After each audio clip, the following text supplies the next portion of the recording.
Los enredos del diablo. O de cómo los náhuatl se hicieron brujos. Roberto Martínez González. Universidad Nacional Autónoma de México.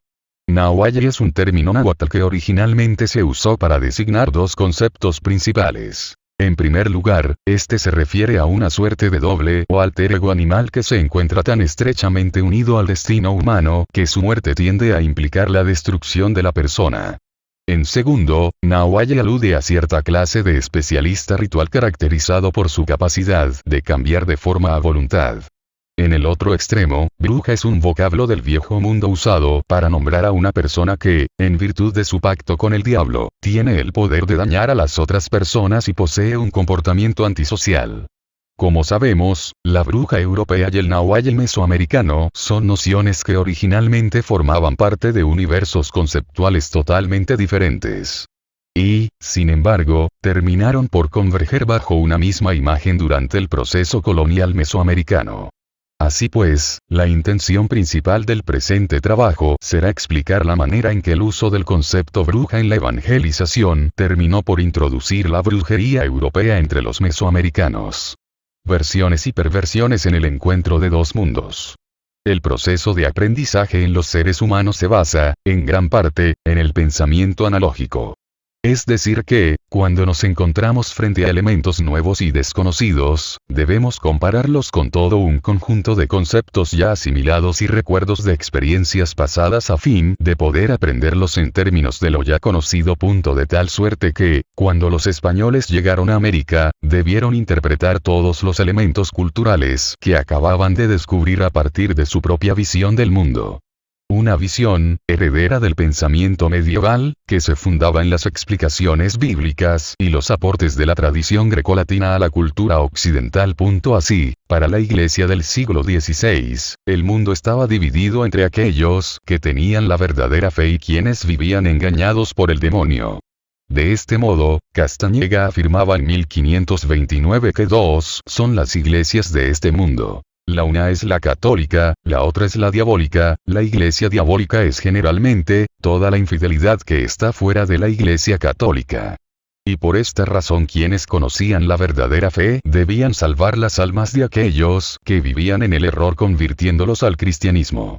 Sin embargo, en este sistema el no creyente, quien debía ser salvado del demonio, no era concebido como una simple víctima sino, ante todo, como un pecador. Pues tal como lo advertía Eymerich a fines del siglo XIV el hereje, determinándose entre una doctrina verdadera y una falsa, rechaza la verdadera y elige como verdadera una doctrina falsa y perversa. Y es por tal causa que los herejes, indirectamente, los infieles, debían ser combatidos y perseguidos hasta su reducción al cristianismo a fin de poder salvar sus ánimas de las garras del demonio.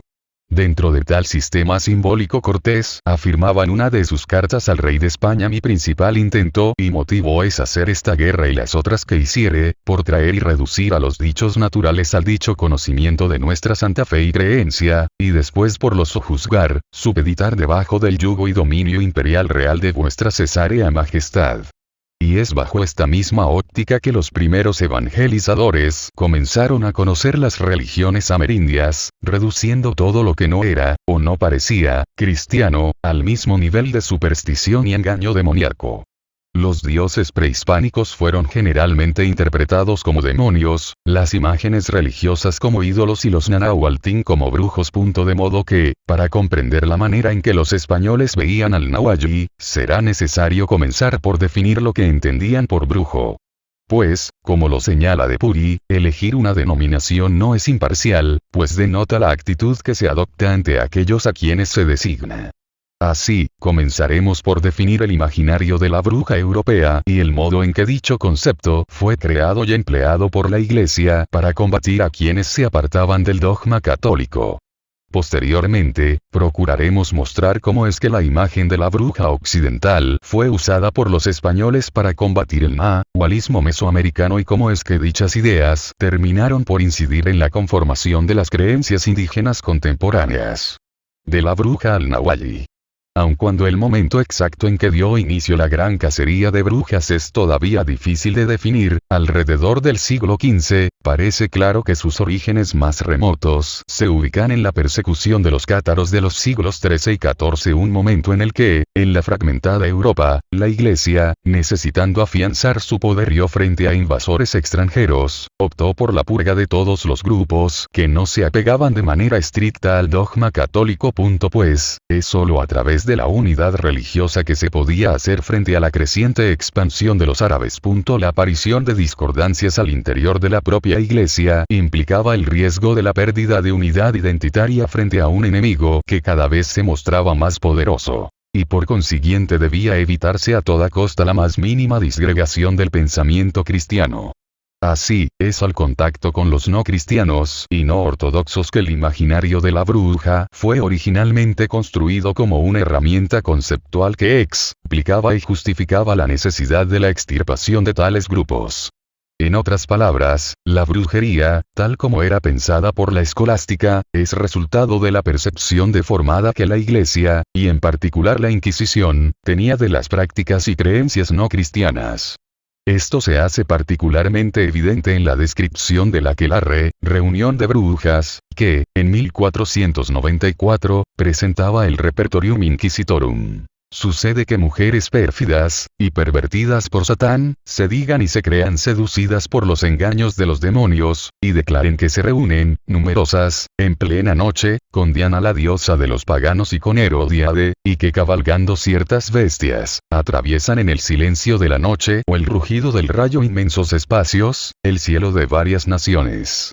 Es decir que, a diferencia de lo que se vería más tarde, en esta primera concepción, las brujas eran pensadas como pervertidas por Satán porque les hacía cometer herejías y no porque les diera poderes sobrenaturales, copulara con ellas o les impulsara a hacer múltiples fechorías.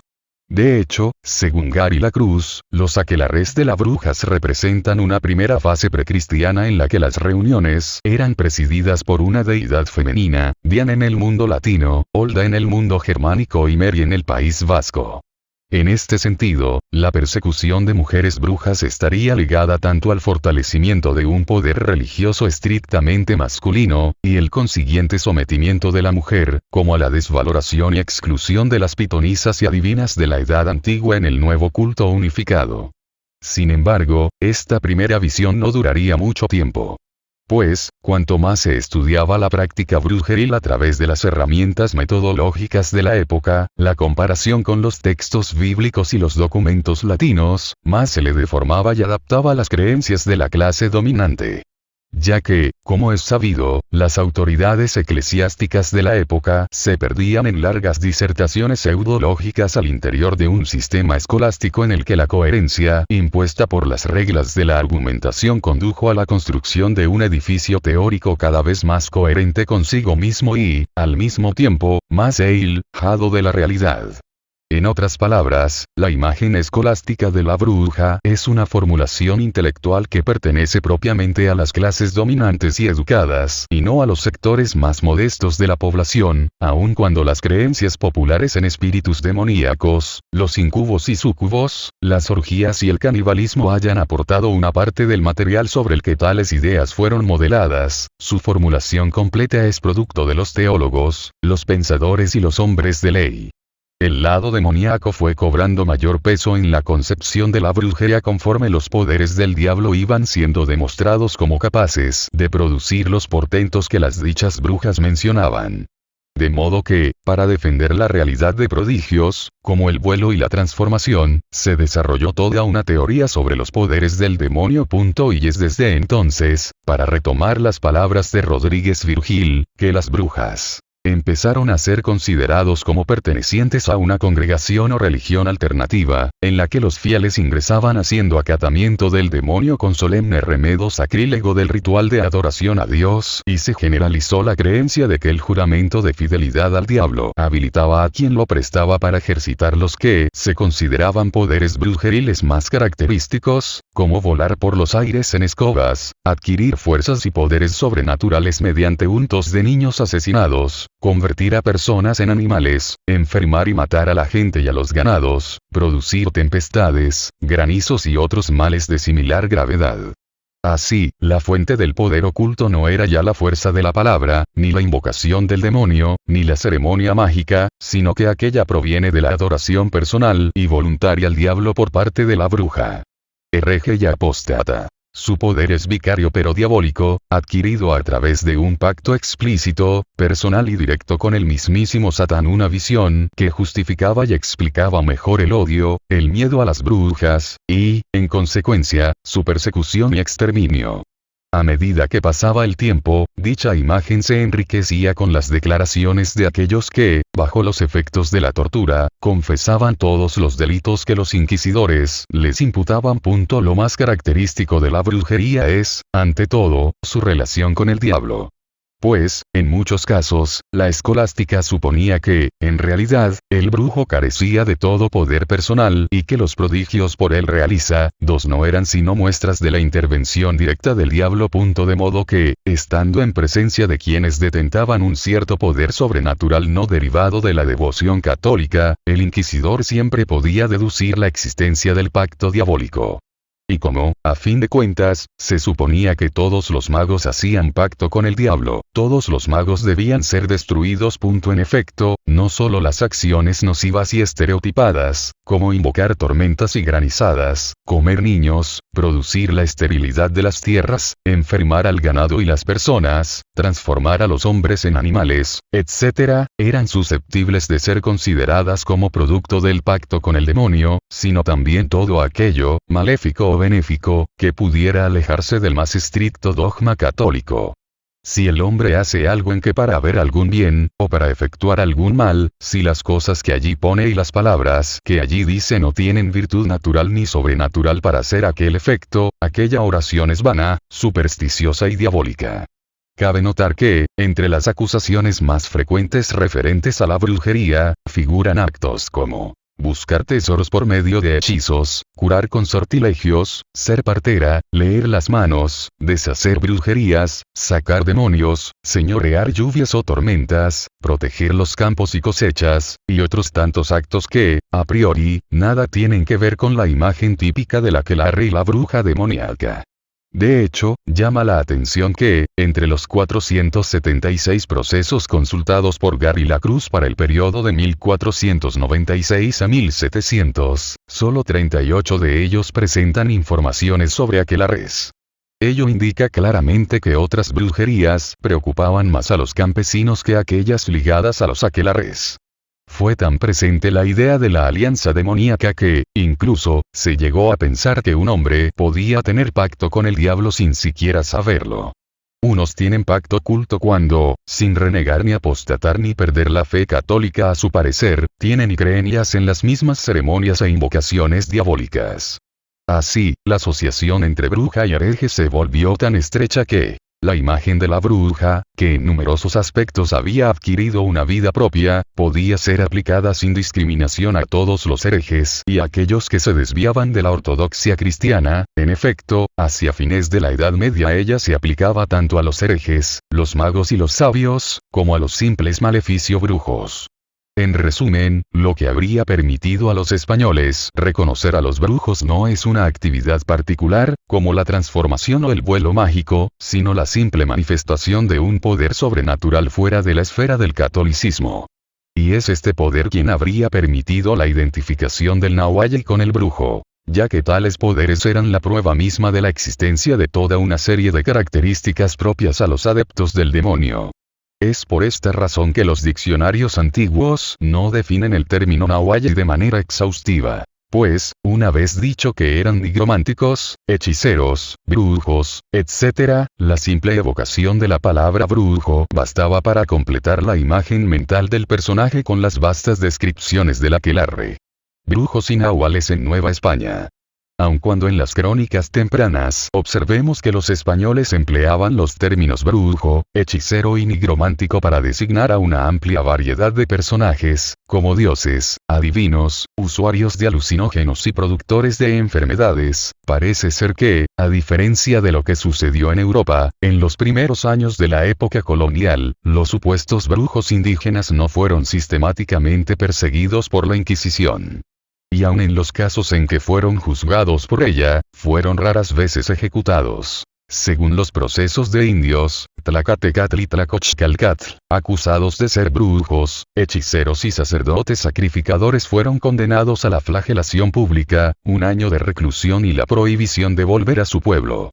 La Inquisición determinó que Martín Ocelot, acusado de brujo, debía ser desterrado de toda esta Nueva España y enviado a los reinos de Castilla a los señores inquisidores de la ciudad de Sevilla, para que allí esté en cárcel perpetua. Condenamos más al dicho Martín Ucelo en perdimiento de todos sus bienes para el fisco de este santo oficio y que Andrés Mixcoatl y Cristóbal Papalotl, que además de ser considerados como brujos habían conspirado contra los españoles, les sean dados 100 azotes, y que delante de mucha gente abjuren las herejías que han predicado, se les obligue a vivir en un monasterio durante 1 año y sean vendidos sin término para asegurar que se mantengan lejos de la ciudad.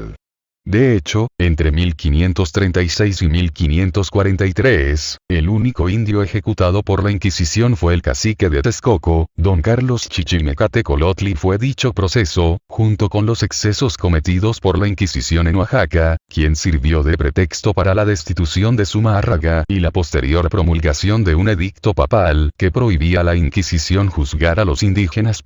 Es posible que esta aparente tolerancia a la brujería indígena se debiera, en gran medida, al hecho de que, en aquella época, las autoridades inquisitoriales se encontraban mucho más preocupadas por la reforma protestante que acababa de tener lugar en el Viejo Mundo, y amenazaba con expandirse por el mundo entero, que por los errores en que incurrían los recién iniciados. Sin embargo, 50 años después de la conquista, la evaluación de los primeros fracasos de la evangelización provocó el endurecimiento de la justicia eclesiástica. Así, en 1585, el Concilio Tercero Provincial Mexicano, quejándose de la suavidad con que se había tratado hasta entonces a los indios, explica que el esfuerzo evangelizador no solamente ha sido inútil a los indios, sino que antes bien les ha dado ocasión para volver a sus errores y supersticiones con descaro y atrevimiento, como lo acredita la experiencia en muchas partes de esta provincia. A principios del siglo XVII, el sacerdote Hernando Ruiz de Alarcón, quien más tarde fuera nombrado extirpador de idolatrías, fue acusado de atribuirse poderes inquisitoriales que no le correspondían para juzgar a los indios. A fines del mismo siglo, el obispo de Chiapas, Núñez de la Vega, ordenó que en todas las cabezas de cada pueblo se haga cárcel eclesiástica, con grillos y cepos, a costa de las fábricas de la iglesia, y damos comisión y facultad a todos y cada uno de los párrocos y curas, cuanto podemos y debemos conforme a derecho, para que en dichas cárceles aprisionen en la forma que se acostumbra en los casos y delitos tocantes a nuestra santa fe a los reos supersticiosos, y con rigor mayor a los dogmatizantes nahualistas. Tono con dicha exhortación, observamos en los testimonios de Grijalva, Sánchez de Aguilar y Tomás Gage que numerosos brujos y nahuales fueron castigados y ejecutados durante el siglo XVII.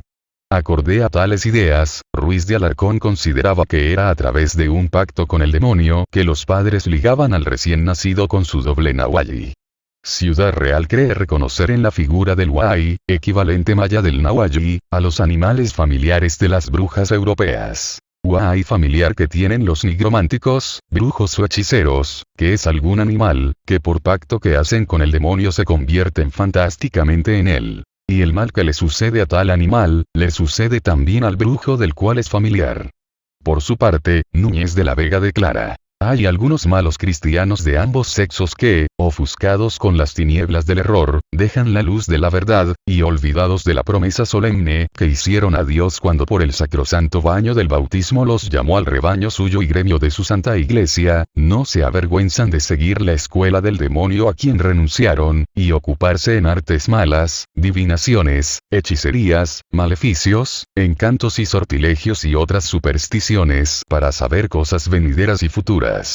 Estos son los que en todas las provincias de la Nueva España se llaman nahualistas. Los nahualistas son supersticiosos maestros de la mentira, hijos del demonio, subversores de los fieles y apóstatas de nuestra Santa Fe Católica, y por medio de tales embusteros, que regularmente son grandes brujos y hechiceros, consultan todos los indios al demonio cuando con maleficios, encantos y hechizos quieren vengarse de los que los agravían. Hay algunos que le dan palabra al demonio y le prometen ser siempre suyos, que uniéndosele pernia quitiam con beneplácito explícito estrechamente los transforma en la figura de sus nahuales, y algunos de uno y otro sexos se amistan tan familiarmente que duermen con ellos los nahuales en su cama, y por declaración y confesión suya nos consta y ha constado que han tenido acto carnal con demonios, incubos y sucubos transfigurados en la forma aparente de su nahual.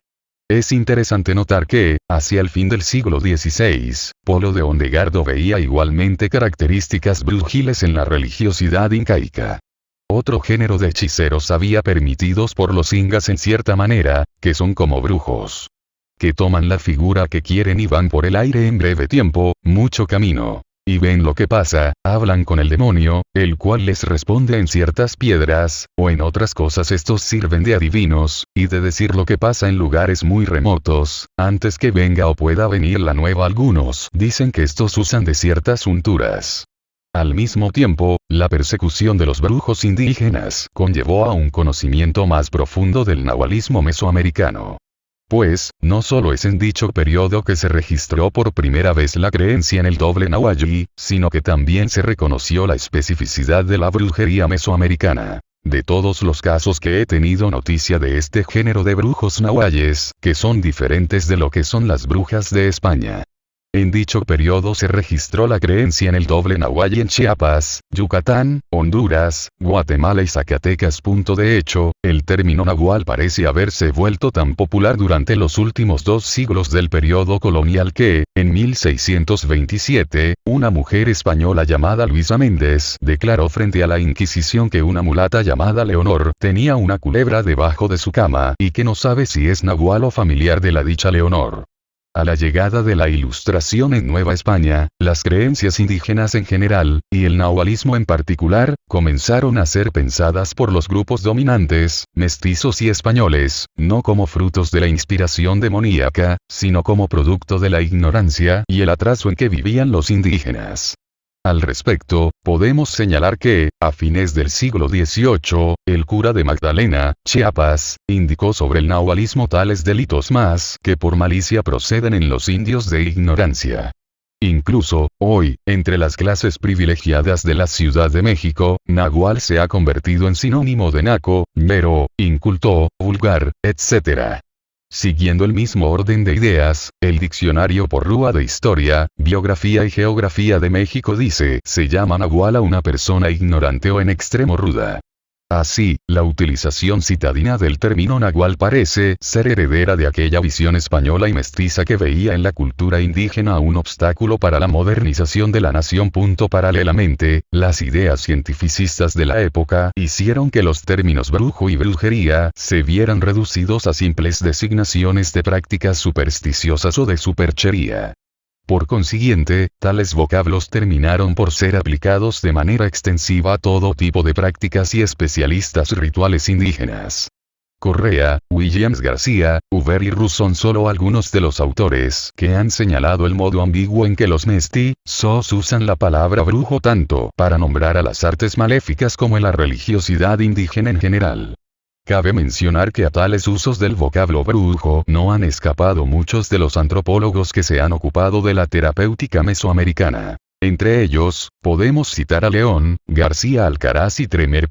Sin embargo, el hecho de que brujería adquiriera el sentido de superstición, no implica que la persecución de los brujos indígenas haya cesado, pues, como se ve en el expediente Quechula, 1801, el Estado continuó persiguiendo la brujería indígena, cuando menos, hasta el final de la época colonial.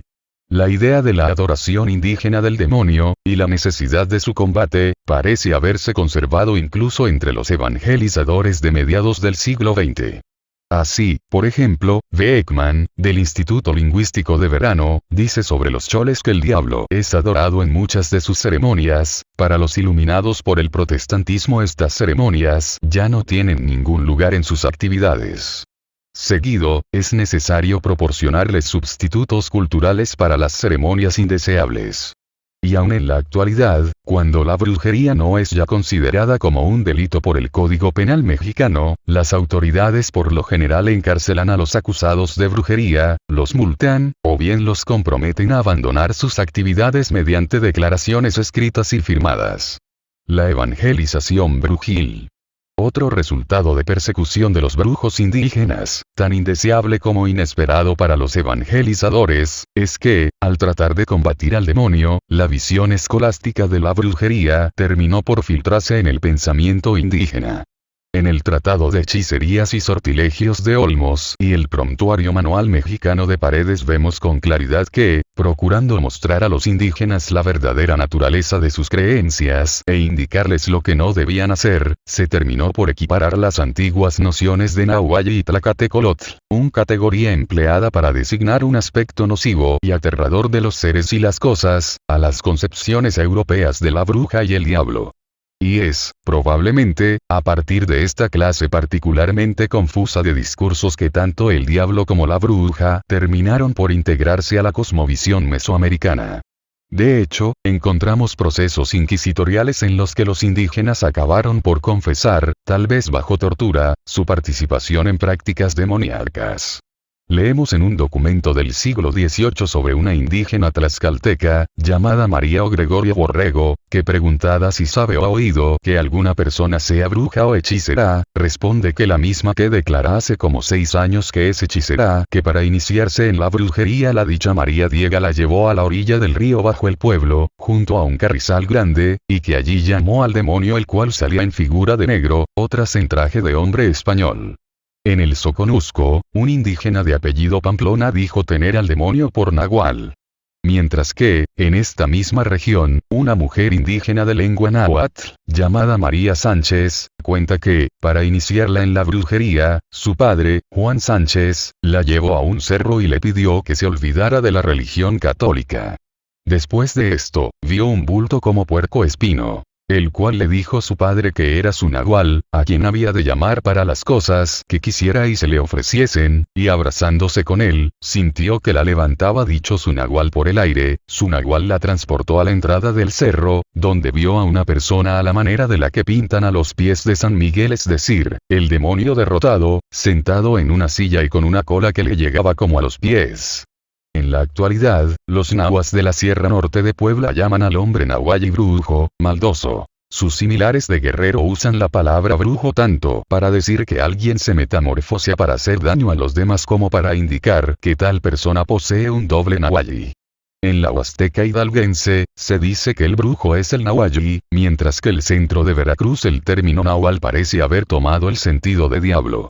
Sin embargo, es preciso destacar que el impacto de la visión escolástica de la brujería no se limita al uso y apropiación del término brujo o brujería, sino que muchos de sus conceptos básicos terminaron por filtrarse en el nahualismo mesoamericano.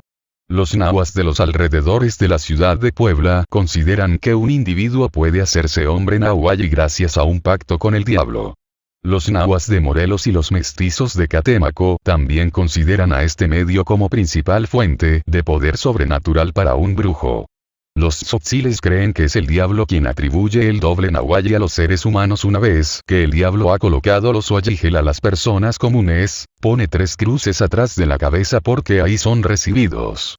De igual modo, los lencas de Honduras dicen que los dobles nahualli no son animales. Son espíritus de Satanás.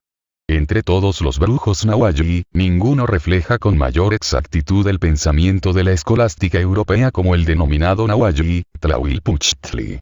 Pues al igual que las estrigas y las brujas se trata de personajes, preferentemente femeninos, que se dedican a chupar la sangre de los recién nacidos. En algunos casos, se supone que hacen pactos con el diablo, en otros, que hacen reuniones brujiles semejantes a los aquelarres y, en otros más, que la punición más adecuada para tales seres es la de quemarlos vivos. Un detalle de interés es que, al igual que en el aquelarre descrito por los brujos de Zugarramurdi, la simple mención de las divinidades católicas es suficiente para hacerles huir o desaparecer. Los otros brujos españoles y su presencia en Nueva España. Siendo que los indígenas eran para los frailes una especie de niños descarriados, que debían ser corregidos y reprendidos mas no destruidos, se pensaba que la infidelidad de los indígenas era menos perniciosa para la Iglesia que la herejía de los españoles. Esto se ve reflejado en el hecho de que, en el primer siglo de la época colonial, se procuró evitar al máximo la contaminación de los indígenas con ideas no cristianas procedentes del Viejo Mundo. Así, por ejemplo, encontramos que en 1511 se emitió una pragmática para que los hijos y nietos de quemados por la Inquisición no puedan ir a las Indias, ni tuviesen oficio alguno público ni concejil, ni sean admitidos en religión. En el mismo sentido, Cortés prohibió a sus hombres los juegos de azar porque de los juegos muchas veces y las más de las veces resultan reniegos y blasfemias, nacen otros inconvenientes adjuntos, que del todo se prohíban y defiendan, permítase que en el aposento donde yo estuviere, se jueguen naipes y otros juegos, moderadamente, con tanto no sea a los dados, porque allí excusarse decir mal. No obstante, parece ser que, además de los frailes que les acompañaban, la presencia de personajes con poderes sobrenaturales podía ser de utilidad para los conquistadores. Esto pudiera verse reflejado en el hecho de que, en el registro de quienes cayeron en la conquista, aparece un tal Botello Blas, el nigromántico. Murió en la noche triste. Y, como Botello no fue el último de los nigrománticos hispanos en Nueva España, poco a poco las prácticas y creencias mágico-religiosas europeas terminaron por filtrarse en la religiosidad indígena. Una de las más patentes evidencias de tal influencia es la muy difundida creencia en el mal de ojo en grupos indígenas tan diversos como los tojolabales, los zapotecos, los mixes, los triques, los mixtecos, los tzeltales y los suaves. Consideraciones finales. En síntesis, podemos ver que, aun cuando buena parte de las ideas que se generaron en torno al Nuevo Mundo derivan del simple uso de la propia cosmovisión en el proceso de aprendizaje, el uso del concepto bruja, lejos de proceder de la observación empírica de una cierta identidad, parece más bien responder a esa antigua estrategia de conversión que satanizaba al ritualista hereje para justificar su extirpación. Sin embargo, ello no implica que el misionero y el inquisidor no creyeran en la brujería pues, como hemos dicho, la interacción entre la información de los procesos, obtenida bajo tortura, y la tradición libresca llevó a la construcción de un edificio teórico cada vez más complejo y alejado de la realidad. Mismo que, a través de la difusión de manuales y tratados de demonología se convirtió en marco de referencia para el estudio y combate de la brujería. Tanto creyeron en la brujería los evangelizadores que, a pesar de su indulgencia, no pudieron evitar tachar de brujos a una amplia gama de personajes de tradición indígena.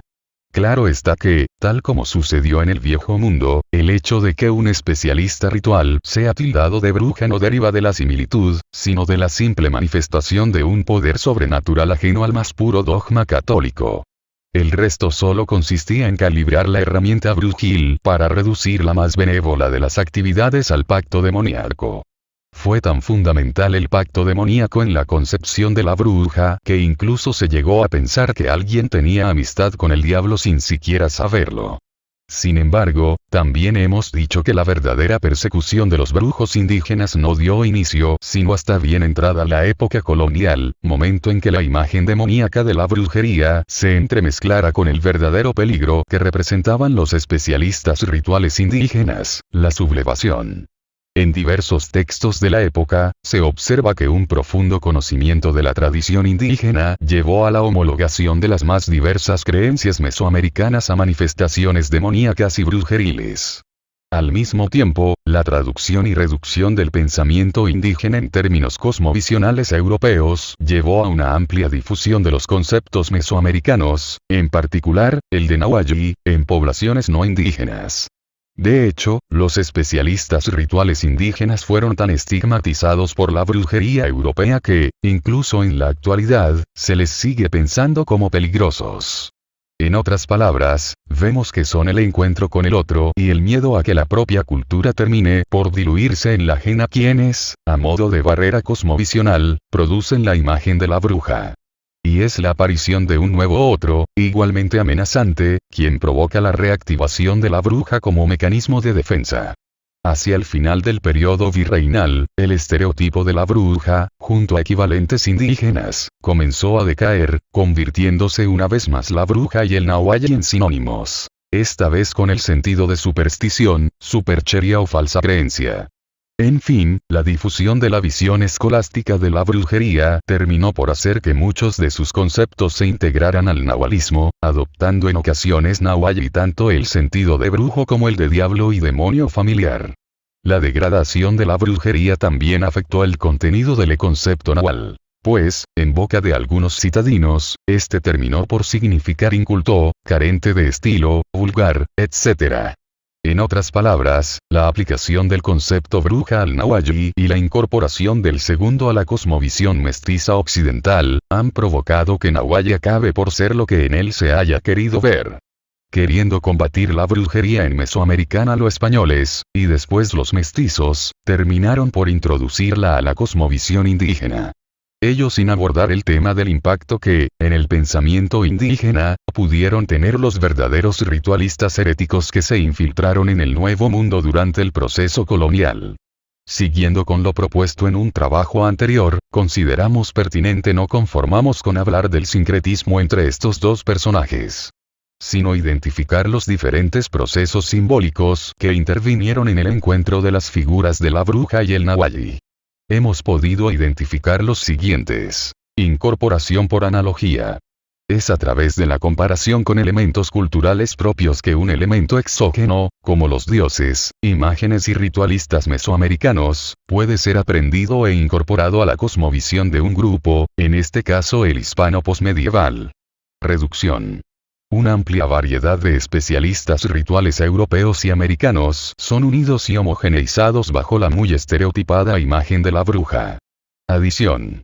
El mesoamericano termina por incorporar una serie de conceptos pertenecientes al mundo de la bruja en su propia imagen del nahualli.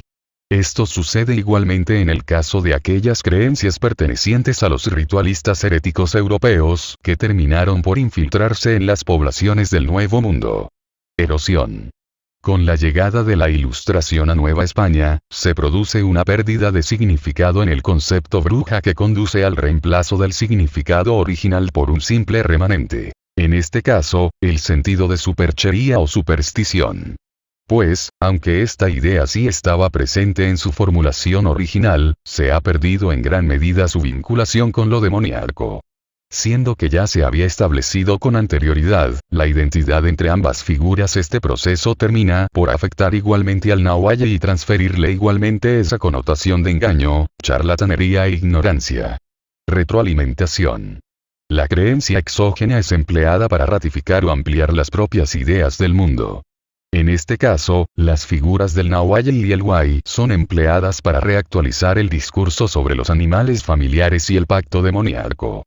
Cambio de sentido. Esta es la operación que efectuaron los evangelizadores sobre los conceptos de nahualli y tlacatecolotl a fin de prevenir a los indígenas contra el demonio y sus malas artes. Para concluir, quisiéramos advertir que quienes deseen estudiar el nahualismo prehispánico se enfrentarán a una cuádruple complicación. En primer lugar, porque los procesos inquisitoriales concernientes a indígenas son raros y las crónicas del siglo XVI casi no suelen hablar del nahualli. En segundo, porque, aplicando el término brujo de manera genérica a una gran diversidad de personajes, la identificación del nahualli se torna extremadamente difícil. Tercero, porque la asimilación del nahualli a la bruja española hizo que tanto los cronistas como los inquisidores deformaran, tal vez accidentalmente, la información, atribuyendo a los nahualtin toda una serie de características propias a la brujería europea. Cuarto, porque, al propagarse la visión escolástica de la brujería, los indígenas modernos terminaron por apropiarse de muchos de sus conceptos. De suerte que, entretejidos con nociones mesoamericanas, resultan muchas veces irreconocibles. Relaciones. El Colegio de Michoacán, AC México. Martínez González, Roberto. Los enredos del diablo, o de cómo los nahuales se hicieron brujos. Relaciones. Estudios de Historia y Sociedad, volumen 28, número 111, 2007, páginas 189 a 216. El Colegio de Michoacán, AC Zamora, México. Relación@colmich.edu.mx. Disponible en www.redalic.org.